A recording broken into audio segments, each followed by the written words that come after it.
കാക്കനാട് ജയിലിലെ റീൽ ചിത്രീകരണത്തിൽ പോലീസിൽ പരാതി നൽകി ജയിൽ സൂപ്രണ്ട്. അനുമതിയില്ലാതെ ജയിലിനുള്ളിലെ ദൃശ്യങ്ങൾ പകർത്തിയവർക്കെതിരെ കേസെടുക്കണമെന്ന് ആവശ്യപ്പെട്ടാണ് പരാതി നൽകിയത്.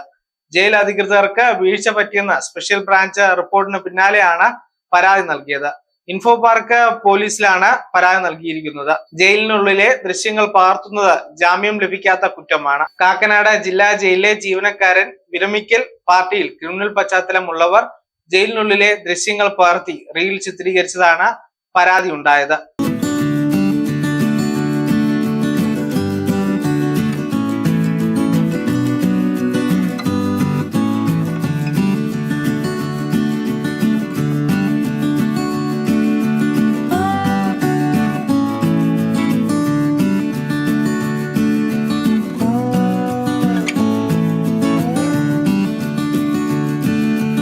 ജയിലിനുള്ളിലെ ദൃശ്യങ്ങൾ അടക്കം പുറത്തു വന്നതോടെ വിഷയത്തിൽ രഹസ്യാന്വേഷണ വിഭാഗം റിപ്പോർട്ട് നൽകി.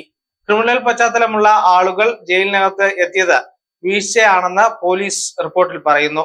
എന്നാൽ രജിസ്റ്ററിൽ പേരുവിവരങ്ങൾ ഉൾപ്പെടെ രേഖപ്പെടുത്തിയ ശേഷമാണ് ജയിലിനുള്ളിൽ പ്രവേശിപ്പിച്ചതെന്നും ക്രിമിനൽ പശ്ചാത്തലമുള്ളവരാണെന്ന് അറിഞ്ഞില്ലെന്നുമാണ് ജയിൽ അധികൃതർ വ്യക്തമാക്കിയിരിക്കുന്നത്. വിരമിച്ച ജീവനക്കാരന്റെ ക്ഷണപ്രകാരമാണ് ഇവർ ജയിലിലെത്തിയത് എന്നും ഫോൺ ഉൾപ്പെടെ ജയിലിനുള്ളിൽ കൊണ്ടുപോകാൻ അനുവദിച്ചിട്ടില്ലെന്നും ജയിൽ അധികൃതർ പറഞ്ഞു. വിരമിച്ച ജീവനക്കാരന്റെ കൂടെ ഉണ്ടായിരുന്നവർ പകർത്തിയ ദൃശ്യങ്ങളാകാം പുറത്തു വന്നതെന്നും ജയിൽ അധികൃതർ വ്യക്തമാക്കി. സംഭവത്തിൽ ആഭ്യന്തര അന്വേഷണത്തിന് ജയിൽ DGPയും നിർദ്ദേശിച്ചിരുന്നു. സംഭവത്തിന്റെ വാർത്ത പുറത്തു വന്നതിന് പിന്നാലെ ഇൻസ്റ്റാഗ്രാമിൽ പങ്കുവച്ച പോസ്റ്റ് ഡിലീറ്റ് ചെയ്യുകയായിരുന്നു. News desk zag news. നേരിന്റെ വാർത്തകൾ നിങ്ങളുടെ വിരൽത്തുമ്പിലെത്താനായി സാഗ് ന്യൂസ് ചാനൽ സബ്സ്ക്രൈബ് ചെയ്തും ഷെയർ ചെയ്തും ഒരു ശരിയായ മാധ്യമ നിലപാടിനൊപ്പം നിൽക്കാൻ ഞങ്ങൾ നിങ്ങളെ ക്ഷണിക്കുന്നു.